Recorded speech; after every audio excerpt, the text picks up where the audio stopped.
What's going on, everybody? Welcome to another episode of the WebBuzz podcast. I'm your host, Shawn Tiberio, alongside my friend. I'm going to keep it at that this week. My friend, Mr. Roger Valdez. Roger, before we even get started, I'm going to say you are a lucky man, because you literally just woke up and got your day started, and you haven't seen or dealt with the absolute chaos going on here in the States right now. Before we even get into anything today, folks, I just want to say, first off, you know what going on in the Capitol with all the craziness and the rushing of the Capitol building and all the stupid, and who cares at this point whose freaking fault it is? It's absolutely disgusting and un-American. And it's just so funny how it ties directly what's actually going on and what's fueling at the root of all of this hatred and all of this disgust and all this fired up emotional moments happening out there in the world right now. And all this pointing the fingers of who's right, who's not, who's got the correct information, who doesn't, such and such. Mainstream media sucks. I 100% agree with that. These people over here, their shit's not correct because we can't find them out there. So they must not know what the hell they're talking. It is so funny how all of this erupted today when Roger and I were planning on bringing a topic to you guys known as EAT. And as we were just behind the scenes here getting ready to go live, Roger was saying a couple things to me, and it was like, bro, it all fits. It is amazing how what is transpiring, right? The way people are consuming information, how you get information, what information you can get your hands on, and what you can't, is a direct relation to this thing known as EAT. Now, it's not the be-all, end-all. Roger's going to get deep into that and explain why. But it's a component. And the ones that play to the components, it's like sports. It's like military. If you play to the tactic, if you play to the play, if you do the fundamentals right, you typically get rewarded with a victory, right? With the ball, the kudos, all the things. And it's the same freaking thing here. If you're playing to this tiny little piece, it's another check in a checklist of things. And if you get those checklists right, I don't care if your information is necessarily the best, it's going to show up. And those that aren't playing to it, they don't have these components, it's going to fall down. And that, my friends, is how we get correct information out into the world. That is how we put the right information in front of people, not simply because they got billions and billions of dollars behind them. It's going to end my rant. Yeah, no, great intro there to what we're doing. Absolutely. This particular EAT acronym that we're going to be discussing today does have to do with a lot of the type of content that's out in the internet, the correct content, things like that. But yeah, as Shawn kind of just mentioned, I'm located overseas at the moment. So I have no idea. That was like a pre-coffee smack in the face. Roger's looking at me when we got on, folks, like, huh? First thing I said when he got on and I brought him into the studio, I said, dude, it has erupted here. It is just plain chaos and stupidity. And he gave me this look like a deer in the headlight. Good news is there's a tomorrow because you're in it. I'm in it right now. So yeah, no, I'm sure I will get my information and I'll check it out. And I'm sure we'll have further discussions either later today or tomorrow or whatnot. Absolutely. But for today's episode, guys, so just with the little bit that I learned from Shawn, what's going on, it does have to do with the quality content that's out in the internet, the bad quality, the authority of who's writing that content and how you consume it, and how Google's trying to combat this situation, right? So the first thing that I want to do is we're going to, obviously, Shawn mentioned it here, we're going to be discussing this acronym EAT, E-A-T, EAT. So what is it? Where does it originate from? Why should you care? And how can you, as an entrepreneur, as an online writer, blogger, how can you optimize for this EAT acronym to get the maximum potential out of your web pages and your content online? All right, so with that said, let's go ahead and dive into what does EAT even stand for. Let's kind of break down the acronym EAT. So the E in EAT stands for expertise. The A stands for authority, and the T is trustworthiness of the actual content. So if you really look at that acronym and you see what's happening there, basically Google's, and it's a Google criteria. So a little bit of a misconception there is that it is not directly an actual algorithm. Google has a major updates that it does to its algorithm. It has thousands, if not millions, of little algorithms that are out there. This happens to be one of their criteria, and that's why we want to talk about it today, because it's getting smarter, it's getting stronger, it's starting to affect more and more websites out on the internet. And in 2021, we're seeing a trend that this right here is starting to become a factor. Okay, so let's go ahead and kind of dive a little bit into that, a little bit of history on that, so everybody's on the same page, what this is, a little more education on that. So let's talk about the origination of this. So this is not new. We're in 2021, but this was originally introduced by Google back in 2014, in the 2014 edition of search quality guidelines. So they have a lot of different guidelines that they go off of, and in 2014 is when they first introduced this. And for me, this is what I like to look at as the start or the first step to the quality content revolution, right? Basically, Google saying, all right, we're going to take resources and try to combat this problem of having low quality content and misinformation online that's ranking well, right? Because if you look up a certain keyword and you're looking for some information, you're expecting to get an answer. You're expecting to get the correct answer. So if there's websites out there that have low quality or misinformation, but they trick the algorithm to then rank high, then you're getting bad information, right? So this is basically what we're going to be talking today about EAT and how it's getting good, and it's starting to make a little bit of difference within a lot of different industries with their rankings. So the correct quality content is starting to rank a little higher. So this is another area where I say, all right, the start of the quality content revolution. Why are we talking about it in 2021? Why didn't we talk about it in 2014 when it first got introduced by Google? Well, most of us really don't care about certain situations, right? Shawn, human nature, unless it affects us directly, right? Once it affects me directly, then we have a problem. I don't want to get too political or anything that's happening, but everybody's been through this one. If you were in a country or a state or an area where coronavirus didn't hit right then and there, it didn't affect you, right? But as soon as it got close to home, then we took it a little more serious, right? So this is something that happened where between 2014 and 2018, we saw basically Google was working behind the scenes, improving these EAT factors, these criteria within their algorithm. So in 2018, August 1st, 2018, they actually released an update, a major update that's known as the Medic update, that basically had a version of the EAT criteria that was new and improved. And they went after a certain industry to test it. So they went after what is known as a YMYL type of category. So what does YMYL stand for? So YMYL categories is your money, your life. Okay. So if at that time you had a website that was giving financial advice, medical advice that can definitely harm somebody. Basically, it was advice where you can lose a lot of money, or it was advice that can potentially cause you physical harm, right? Those are the websites that got hit hard or first with this particular criteria, this new version of criteria. And that's the first time we saw major effects in the industry when we talk about digital marketing and SEO, where these type of websites saw dramatic drops or dramatic increases.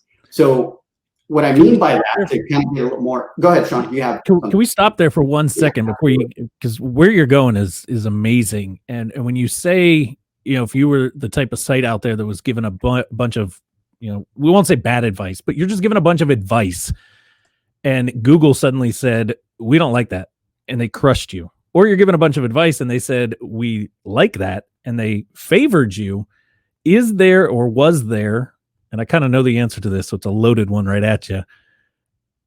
What is it that Google was looking for, and is still looking for today, to justify, should I listen to Roger or should I not listen to Roger? Is Roger right or is Roger not right?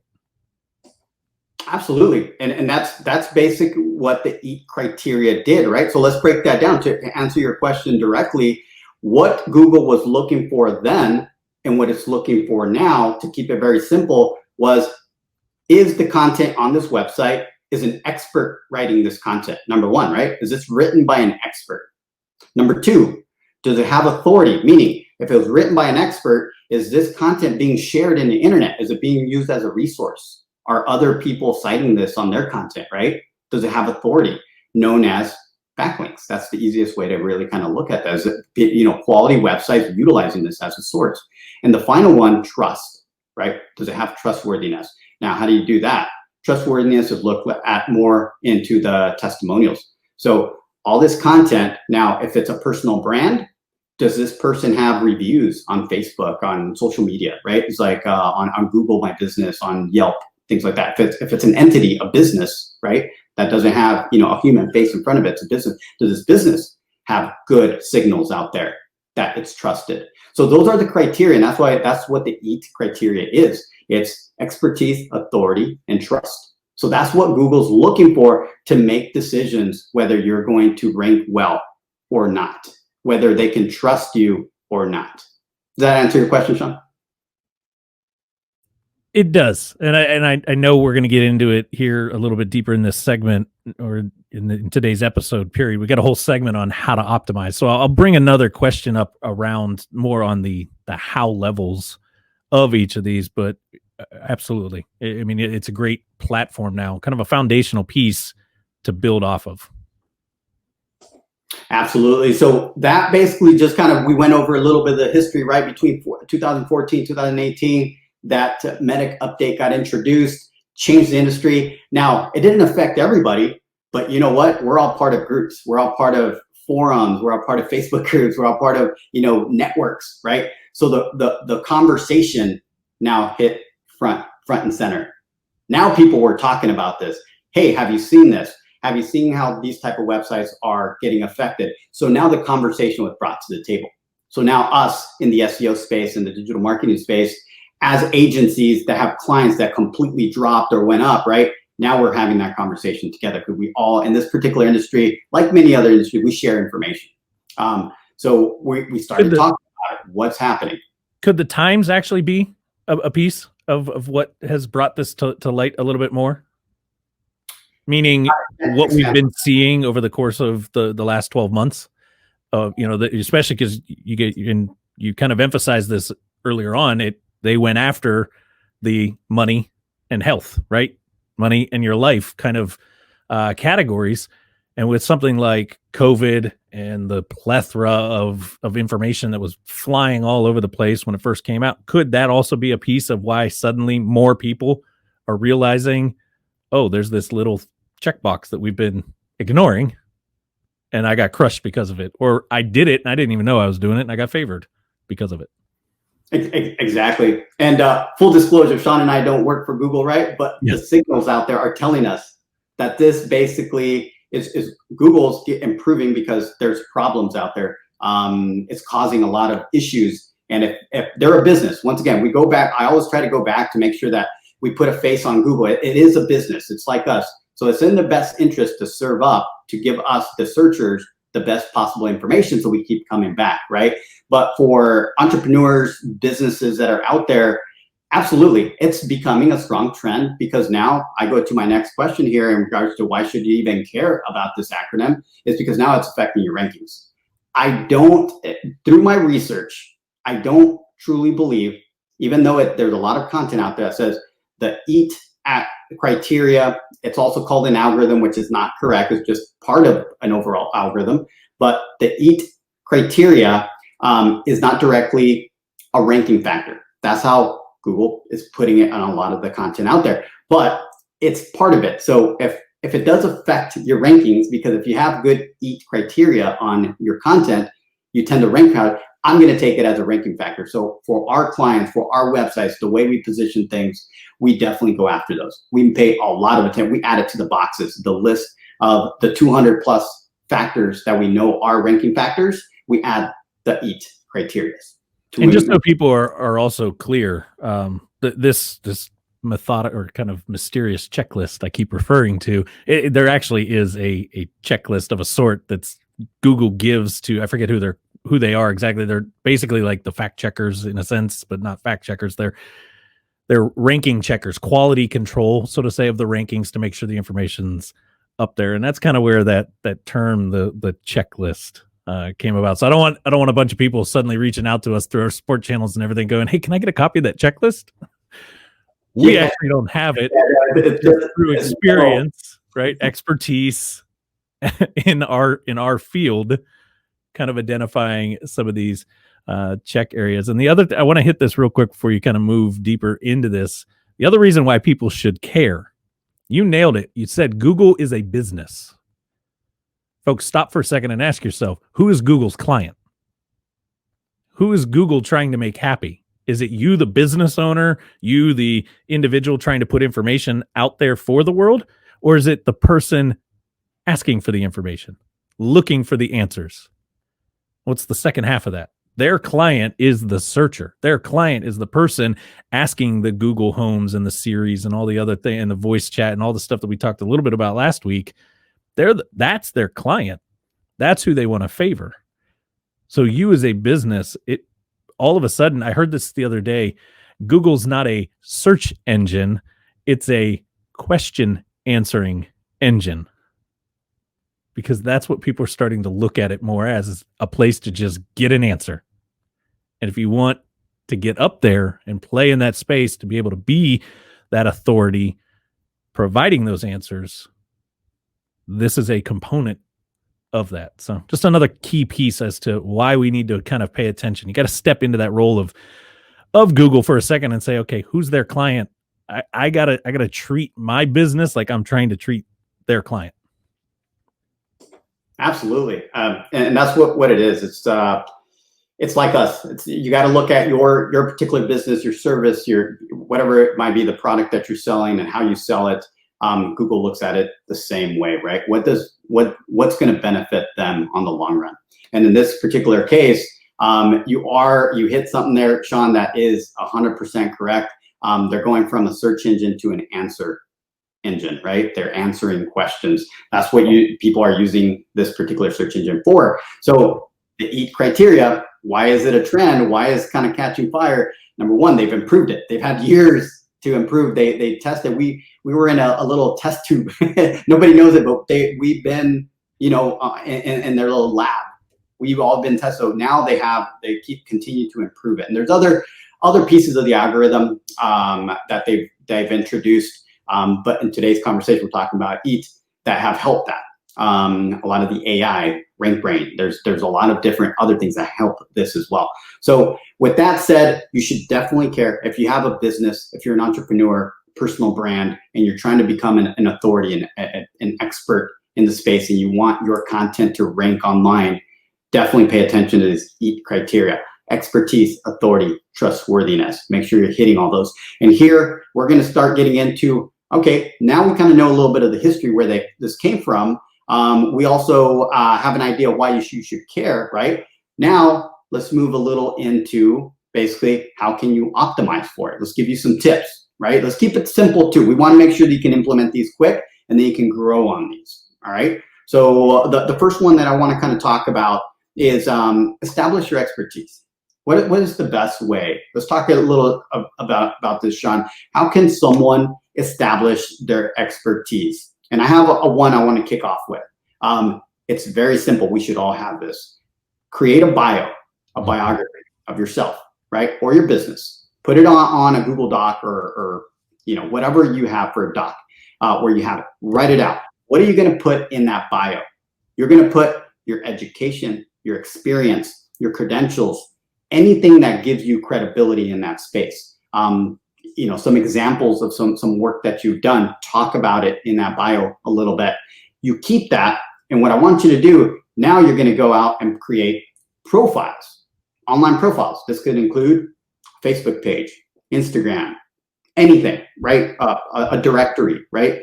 Now you have that bio, and when you start putting that bio all over the place, now you've taken the first step to start establishing your expertise.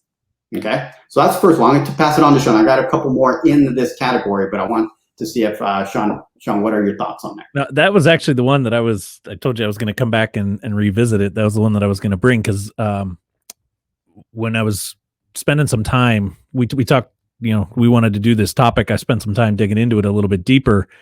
And that was a big trend that I started to notice. The authority sites that are out there that, in our case, we're digital marketers. We run a digital marketing agency. I spend a lot of time studying, paying attention to, following a lot of other digital media outlets and seeing how they structure their content, right? If I'm searching for something and it's showing up in the top of Google and they're kind of not necessarily always a competitor, but there's somebody that's in our space or somebody that I can learn a little bit from, I want to see how the information's great, but how are they structuring it? And that right there that you just said, the biography, right? Or kind of the who it is element, even if it was a company. And for some reason, HubSpot sticks so much because I get so many of HubSpot's blogs with us being a partner agency, even though HubSpot as a corporation, as a company, is as grand as they are, they've got multiple individuals producing content daily for them. So how do those continue to rank? Well, it's a piece of it is the company, but the other element is there's always that kind of profile of who the content creator was.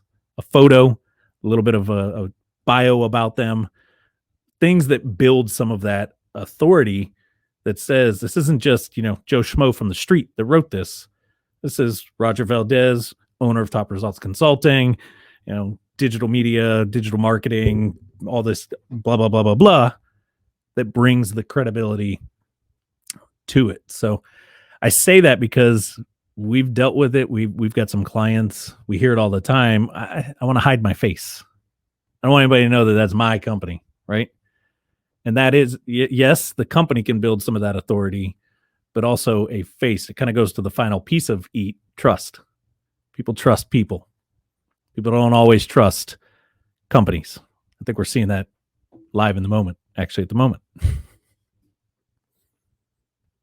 Absolutely, Shawn. So there we kind of hit home on the importance of the bio, right? And just to kind of even go a little further in that bio situation, when you have that, a lot of people, one of the pages on a website, talk about the website for a moment. One of the pages on the website that sometimes gets left behind or doesn't get enough love, right? It's like, because it's not considered, an SEO page or a ranking page. That actually, with the EAT criteria that we're talking about here, is one of the most important pieces, one of the most important pages. So an about page on a business website or a personal brand website becomes extremely important because it tells a story in how a website is structured. Just talking about website architecture, how Google scans, basically Googlebot scans a website, it looks for an about page. And now that the EAT criteria is becoming more and more important, do it. Put a good bio, put some time into it. If you haven't done it, if you have an existing website, go back to it, make sure it kind of speaks to your expertise, your authority, and your trust, right? So make sure you go back and check those. So let's keep moving on because I do have a couple more under that category. So now that we kind of established our bio, that's an easy one for you guys to do. Let's see, what else can you do? So the next one that I want to recommend is you can guest post on someone else's website that has authority, a trusted website. That's another way for you to put your name out there and basically say that you're an authority, right? You can write, Shawn just mentioned HubSpot. You can be a writer for a platform like that. Now, some of these platforms, some of these websites have a ton of authority, right? They don't just let anybody in. And Shawn knows this. What we look for certain industries, certain websites that we can be guest bloggers for. Currently, Top Results, Shawn in particular, is a guest blogger for a very, very popular nationwide real estate website, Think Realty, and we provide it. Why? Because we not only do digital marketing and SEO, web development for the real estate space, but Shawn is an expert real estate investor, educator, so he has a lot of authority in that space. So that's a good example. A lot of you guys have that, but you don't know how to express it, right? Digitally, online. So that's a good way to do it. So going out there looking for other authority websites that are talking about this subject and guest posting for them. So I'm going to give you one more that's super easy. Actually, one of our clients does an excellent job at this. I'm not going to mention his name just to keep it incognito for now, but he does an excellent job. I think Shawn will know who it is. But be a guest on podcasts. Be a guest on podcasts. Simple Absolutely. As that. Why? Because we're doing a podcast right now. We're building our authority, right? We're talking about what we're experts in right now. But if we bring on a guest that can add some value on one of these topics, we then help that particular person build their authority, trust online as well. So that's what I have. Those are the categories that I have for the first kind of set, how to build your expertise. So let's go. What's your thoughts on this? If somebody's putting a bunch of content out there, and whatever they're writing their content on should be backed up by statistics, stats, right? If you and I are going to put something out there and we're going to say that 80% of search results or 80% of Google users are mobile device, favored, we should probably have a stat, that an authority that we went and got that stat from and linked to it. Would you agree with that? Or you say it's not needed? Absolutely. That's actually one of my three. That's the third one. So we'll jump to that one. That is a must. That is a must. Why? Take yourself back to high school, college, wherever you want to take it. Shawn, wherever you want to have it, but wherever you want to take yourself. Hey, just because not all of us have their massively bad attitudes, I'll be picking. Take yourself anywhere in school. When you wrote a research paper, you were required to cite your sources. Same thing. It has not changed, guys. It has not changed. So my recommendation in this particular tip is work with reliable sources, other authority brands, industry leaders, things like that have content online that you can cite their information.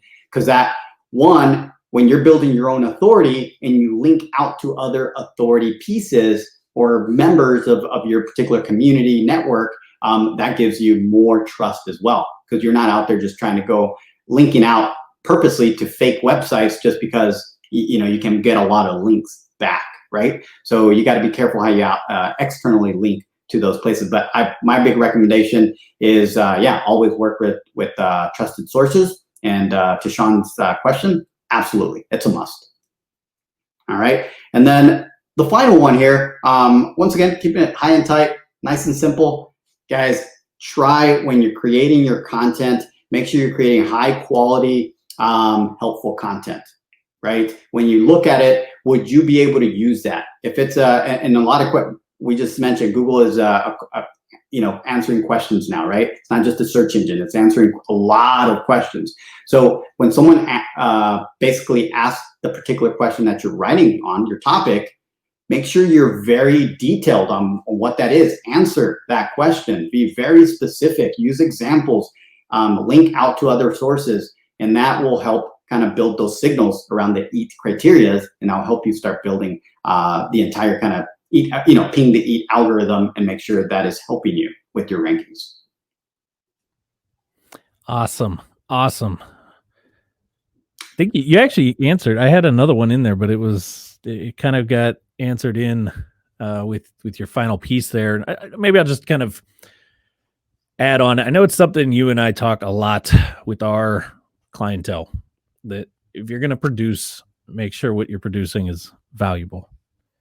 And I think that in itself, even if you listen to all of this we just talked about and you're like, man, it's confusing, I'm not really sure, I don't know exactly why. If you just focused on that piece and put out valuable content, valuable information that at the end of the day helps and is true and isn't trying to, lean a message or trying to kind of pull the smoke over the eyes, so to say, the wool over the eyes, put the cloud of smoke in front of your customer because you're not quite sure, but you're just doing it because somebody told you got to do it, you're going to see some results there.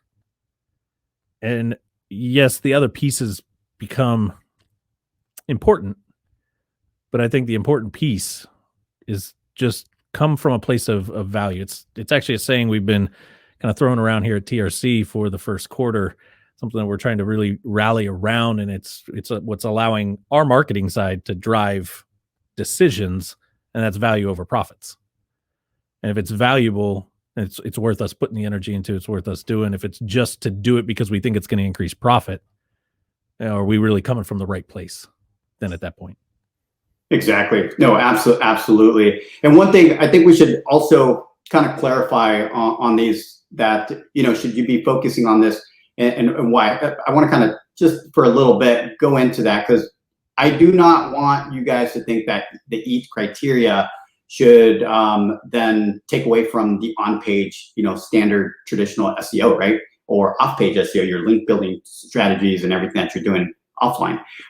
So what I want to kind of position this is, I think Shawn did it correctly. If you have no idea what you're doing and you only focused on your expertise, authority, trustworthiness of your content, and you didn't optimize, you didn't think of keywords or anything, you just went, this is a question I want to answer. This is my experience with it. This is my expertise. This is why I said it. These are my sources. You can actually do very well.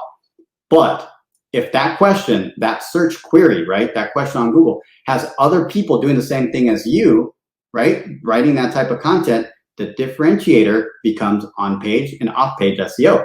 Now you have a lot of pieces of content that are doing this. Now how can you compete? How does Google make decisions if it has a lot of pieces of content that has expertise, authority, and trust? Now it starts going, well, who's using the keywords correctly?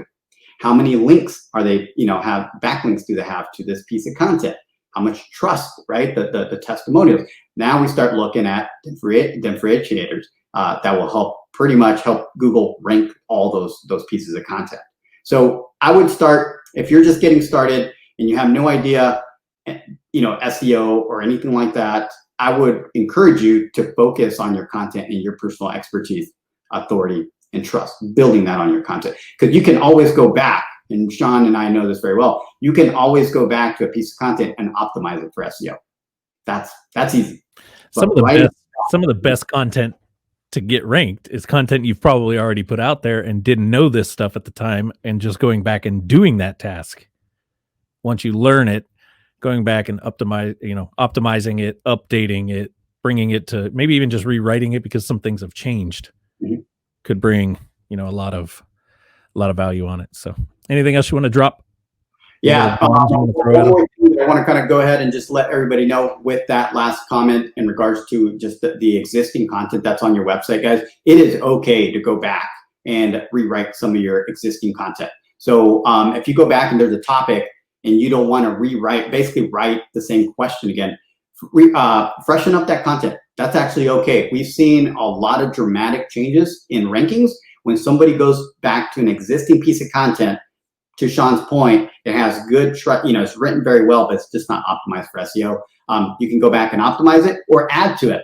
You can just make it longer, make it more in depth. Now that you know these secrets, right? These tips, these tricks, go back and see how you can improve it before writing something new. And with that, I'll go ahead and leave it. I think this was a good one, Shawn. I think this is a good way to really kick off 2021 in regards to some trends that are happening. This is huge, guys. Definitely do not ignore this. The EAT criteria for your content online. This is Google's steps towards combating bad content, misinformation online. So hopefully, so for all of you out there complaining, talking about how suppression of info, we won't go into that side of it, but you want to combat it, put out good stuff, do it the right way, put the right information in there, play in favor of what they want, and you will get your information out there. More importantly, though, if you guys are sitting out there and you're saying, hey, sounds great, but I just want a little bit of advice. I want a little bit of guidance. I'm not really sure. How can I better optimize, everything from my website to my flow to the content that I am creating and putting out there? Head over to topresultsconsulting.com. Jump on, grab yourself a slot. Just hit the little book a call button that you see right there on the website. Book a call. We'll gladly jump on a 30-minute breakthrough call, go kind of over what you've got, give you some pointers, give you some ideas. And if at that point you're saying, okay, great, now help me. That's what Roger and I and the whole Top Results Consulting team are here for. We'll give you the advice. We'll give you the opinions. We'll give you what you need to do. And if you want to say, get it off my plate and let's let go of the headaches, and have TRC and the team kind of take some of the stuff off your plate and work for you a little bit, we can go that direction as well. But all you got to do, head over to topresultsconsulting.com, grab yourself a free business breakthrough consultation. Roger, myself, we'll jump on those calls. We'll walk you through. We'll see what you got, give you some advice and help you out. So with that, Roger, it's time for you to go check on. Inform myself. It's time for me to go inform myself, right? Go get educated. Go tune in to what happened while you were nice, restful, asleep. For everybody else out there, as always, we are excited. It's a new year. We're excited to be bringing value like this to you guys every single week. Every single Wednesday, we're live here on Facebook on multiple different locations. You can tune in live, join the conversation, ask questions if you've got them. That's what we're here for. If not, if there's a topic that you want to hear us talk about, you want to hear us break down, please don't hesitate to reach out to myself, Roger, TRC. There's so many different ways that you can do it, through our website, live chat, through Facebook Messenger, all over the place. Send Roger a message directly. Send me a message directly. It doesn't matter. If there's a topic you want us to break down that involves digital marketing, online rankings, SEO, inbound strategies, just marketing in general for your business to grow, let us know. We'll work it in. We'll get it there. We'll bring you guys the latest, greatest, and all the buzz about it. Anything you want to leave them with real fast, Roger? If not, we'll sign her off. No, we're good. We're looking forward to seeing you guys further on more episodes. So hopefully today's was helpful, and we'll be seeing you guys next week. Absolutely. We'll see you guys next Wednesday. And as always, here's to your success.